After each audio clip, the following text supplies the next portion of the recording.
Okay, hi guys, how you doing? So in this video, I just want to share a little story about how I got into horror. Well, I I find it interesting to hear how people got into the genre, and I think the way I got into it was quite a fun little story. So I thought I'd tell you. Basically, when I was about 6 or 7, my uncle used to have one of those Amstrad CPC 464 computers that took cassettes for games. Yeah, it was like that, yeah. But I remember this thing used to make a squealing noise for both sides of the tape when I was loading the game in. You couldn't turn the volume down. Like, you could turn the volume down on the TV and the game if you wanted to, but for some reason loading in, it screamed at you like it was getting murdered. But anyway, I used to go to my auntie's and uncle's house, and basically I was the kid that was bored. Like, I was just sitting and watching my mum and dad talk to them all the time, and he used to just let us put on his little Amstrad computer, and I just used to spend all my nights on that computer. And the game I used to play was, before the NES, before this fancy new high def one that's out, was Friday the 13th. And obviously I was too young to realise. I didn't know it was a movie or anything. I just thought it was a game. And actually, you can download the emulators and stuff, have a go of it. Once you get the idea of what it's about, it's quite a fun game. It's not a game you can complete by any means. It's like a high score type game. You've got a set amount of counsellors, and you've got so much time. As Jason kills the counsellors, they had like a mask icon, and the more full that mask became, that was how close Jason was to killing the counsellors. And you could hear this brutal scream whenever one of the counsellors got killed, and then one of your counsellors would turn to a little tombstone. And then what happened is Jason would take that person's guise. He would disguise himself, and you had to attack your friends to make him appear. But once you did hit him, he would chase you until you killed him or he killed you. It was like he wouldn't leave you alone. He kept following you all over on the map. It was like a top-down, semi-top-down type game. And what you had to do is basically you had to find the Sanctuary Cross, which is a big golden cross, and you had to put it in the church. And once you put that in the church, you had to round up your friends and take them to the church. And once they were in there, Jason could not kill them. But it was a lot harder to do than what it sounds, because he's killing people off as you're doing it. There was various weapons in the game. There was a spear, there was a pitchfork, there was a chainsaw, there was a knife, and there was an axe. And all of them had the different pros and cons, you know what I mean? But it was a very primitive game, but it's a lot better than the NES one. The NES one was broken. But still, once you learned how to work with the faults in it, such as whichever way you went the opposite way on the map. See the Angry Video Game Nerd for more details on that. Wait, go away. So yeah, I used to spend all my nights playing on that game and just thinking it was a game, playing away. Now what happened is my father's the one that actually got us into horror in a way. Like, we used to have a van. It was somebody's car, and he used to have like VHS cassettes in his boot, and he used to rent them out, like, just on his own accord. You couldn't do it these days. Everything would get pinched all the time. But I was just sitting playing on my Amstrad, because, oh, by the way, that Amstrad eventually came to me. My uncle gave it to us because I played on that much. So yeah, I was playing that all the time. Arkanoid was another one. But one day I'm just sitting playing me Friday the 13th game, glued to it, and my dad dropped a cassette in front of my face. It was Friday the 13th Part 3. It was the old cover. We had the Jason mask in the corner of the video.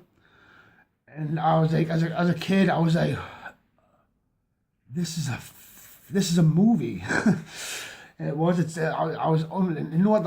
Back then, like when I was that young, like Part 3 used to scare us like quite a bit, because like Jason being is like, he was more like just a crazy man in the woods, you know. But I watched that film so much, I caned it. Every time the video van came around, like, VHSs were harder to get a hold of then, which I'll get into in a minute, but every time he came around, I would have to rent that, and the guy started noticing. So every time I'd rent part 3, blagging my mum and dad's head with it because I was sick of it. They know the script all of Friday the 13th, and they probably know the script all of Jaws. I watched them that much as a kid. And basically, he wouldn't sell us the video. I don't know why. I don't know why they just tried to buy it off him instead of renting it. I don't know, because he must have enjoyed getting his 50 pence. But there again, one day, just playing on my computer, my dad drops another cassette in front of my face, which he's getting from a VHS store in Stanley, which is a local town. It's our town, but like they used to have video stores there. Not as big as Blockbuster. Now we did have a Blockbuster, and we did have a Global Video, which was like the big ones, but that was like later on. Back when I was young, it was just like little, I guess you would call them mom and pop type video stores, or just like little tiny ones. So he comes in again, drops a VHS in front of my face, blows me mind now. Now I'm not taking, I noticed the one was called Part 3, because it said that in the box, but he dropped Part 5, A New Beginning. Again, I was like, another one, and that one, that when I was that young, used to scare us even more. I don't know, I think it was more the atmosphere of the film, the storm at the end and stuff like that. It was loud, it was on VHS, so it was raspy sounding, it was dirty. Like, I love these new Blu-ray transfers and that, but you kind of knock when you used to watch a VHS on your little TV with your headphones in, that shitty quality, trying to track it so you could like get the fuzzy lines to go away. So Part 5 blew me. That was it. I was like, okay, so there must be more of these. So, and that's another thing. Back then, it was so fun to scour, go wherever you could, flea markets, trying to find all the Friday the 13th. It took us like years to get them all. Like, and every time I got one, you'd have them big, massive oyster shell cases in some of them, and some of them, like, eventually when I got older, I bought them brand new from HMV, which even they didn't have a lot like to offer. Like, I had to order Part 3 on video when I was older. And obviously it wasn't the 3D version or anything, but it was just it had a horrible cover. You know what? I should make a whole new video about that. They've bastardized the artwork for the Friday the 13th films. Like, the more releases they make, they just all that cool artwork that used to have on the VHS cassettes is just thrown to waste because these shitty little bargain bin type covers. I mean, the Blu-ray box set is stunning. I love it. It's one of my favourite pieces, but still, they could have used a better imagery and they could have used the original font.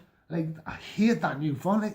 It just cheapens the whole thing. I mean, I know they're not going to win any Oscars anytime soon, but still, the fan base is huge for these films. I could say the same argument about why they keep saying, I understand Part 7 has not got any footage anymore to reinstate the unrated footage.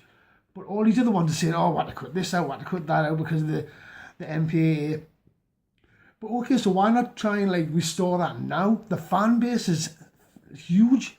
It's astronomical. Like, people would triple dip. I bought every format of the Friday the 13th movies since I was a kid up to now. It's like, people would buy that, like, put the extra work in. I mean, he's done a phenomenal job on the Blu-ray transfers, considering some of them had 2 movies on one disc.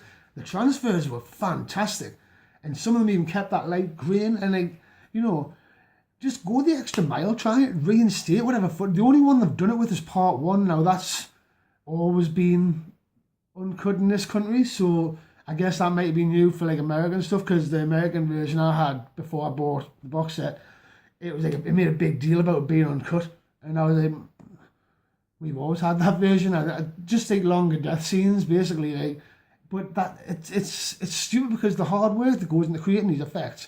For Friday the 13th being a low budget movie, like your Kevin Bacon's arrow through the neck, it looked so much like better when the over the top view came on and you seen the blood squirting out because Tom Savini's assistant had to blow through the pipe. I'm sure everyone knows the story.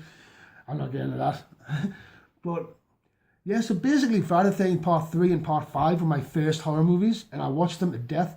I was too young to notice about the whole Roy thing, but I don't know, I still like Part 3 more. Part 3 has always had a special place in this heart for me. It's not my favourite one, but it's always had a special place in my heart. Part 4, the final chapter, probably will be my favourite, to be honest with you. But that's how I got into horror. Basically, my dad seen I play this game all the time, and like I said, go and download yourself an emulator and try it. It's very primitive, it's very old, but don't knock it. Once you get the hang of it, it's quite an addictive, fun little game to play. But After that, my dad went hardcore with us. He introduced us to three films in my youth that destroyed my world in a good way. It showed us what horror was. Now, luckily for me, I got jumped straight into the deep end of horror. I seen the best of the best when I first got into it. The three films being Halloween, The Thing, and Hellraiser. My dad urges us, oh, you've got to get them ones, you've got to get them ones. They're the ones. So they're the three horror films, apart from Friday the 13th, that I got into, and they absolutely rocked my world. Like, I was like, this is horror. Like, Friday the 13th's got nothing on this. They made you feel like, even The Thing and Hellraiser, they make you feel like, oh, you need a shower after you got to watch them. A bit like Texas Chainsaw, still has that effect kind of on me. But like, The Thing was like, when you seen that dog getting ripped open, I was like, as a kid, you're like, shit. But yeah, and Halloween, that was scary as shit when you were a kid, you know, it's because I think that there was a new, there's a quote on the new Fright Crate. I'm probably going to unbox it. I get it lost, so by the time I get it, like, everybody's already unboxed it, everyone always knows the crack is. But I should do one to show you how I feel about it, because I absolutely love Fright Crate. I started getting it, I think it was in May, maybe, and we've managed to get, me and Alex have managed to get every one since then. We're hoping to get this November one. But the Halloween box is here and I love it. But anyway, what was I saying? Halloween, yeah. It was scary as hell. Like, there's a quote on that box that says, John Carpenter said the way he made him scary is to make him walk like a man, not a monster. And that really shows. He just looks like he does look like a psychotic. He's just, even when you see his face, like you see him twice. You don't see his face fully the first time. He jumps off the car.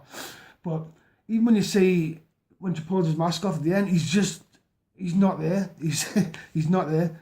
And there's just something disturbing about that. The sequel is just, you know, love my hate them. They've all got the little nuances, but, you know, and by the way, Season of the Witch is highly underrated. Just try and open your mind and just forget that it's part of the franchise, because I think what they've done there could have been a better idea than some of the sequels they made. An anthology Halloween movie, like, that would have been awesome. But, you know, we did get the return of Michael Myers, which was good, and the masks just got worse and worse. And, you know, like, Halloween 2 by Rob Zombie was, it's just fun. No, it is, props to him for putting his own little stamp on it, but I don't know. Keep Sherry Moon out of your movies, man. Like, it's getting a bit silly now. Even in 31, which I do like, I do appreciate it, because people hate on that movie, but they've got to realise he was releasing an album at the same time. He was doing an album at the same time he was doing 31, and which is probably why the album ended up clocking in at just over half an hour long. But, you know, it's Rob Zombie. His songs are quick, you know, short and sweet. But it was a good album. The songs that were had on there were great, particularly the Life and Times of a Teenage Rock God, I think it's called. That's an awesome song. So yeah, I forgot where I was going with that. Yeah, 31. She was meant to be a good guy in that, I guess. And just still tried to do the whole psychotic thing, trying to write on the baby fucking Firefly thing, you know. But so he was doing two things at the same time, basically. Anyway, I'm going way off track here. That's how I got into horror, basically, and I couldn't have asked for a better inception to the genre. Like, I got shown the best of the best, and after that, my mum would be trying to keep horror films away from us because they terrified us, but I loved them. My dad was sneaking us them, or he was recording them late at night, and he was saying, oh yeah, watch that. I think Bad Taste was one of them. Before it got re-released, it wasn't, I don't think it was banned, but it was just like not available. Like, Peter Jackson didn't have it available at the time. And he recorded that late at night, and I really, even as a child, I appreciated the effects that Peter Jackson put into that, because at the time he recorded off the TV, but there was a documentary on afterwards showing him like how he did it all himself. He made all the latex himself, and so yeah, it's really, my dad did us a good plus there. He got us right into the horror genre, right with the best of the best, which is why I kind of stand half the things that come out these days, like Crazy Cat Man, like Annabelle, absolutely infuriated us that it was part of the Conjuring. I hate Annabelle. It was so boring. Like, nothing happened in that movie. I don't think, and when it did, it was stupid. It was so boring that it put us off altogether watching Annabelle Creation, which fair people say it's better, but no, it's just put us off the Annabelle character in general. I just, nah. Like, we've already got Chucky, and Chucky's even riding his last fucking wheels, you know what I mean? Like, we don't need another dodgy doll, because all that fucking doll did in that movie was get moved from shelf to shelf and look at things. It was a doll. Never mind, I'm going off track again. I ramble, and... But thanks for tuning in, guys. I just want to share a little story of how I got into horror, which went on longer than it should, but thanks for tuning in, and I'll see you in the next video, which I might talk about the Friday the 13th franchise, but there's already some good videos out there. I'll do a shout out in the next video for that. Thank you very much. Bye.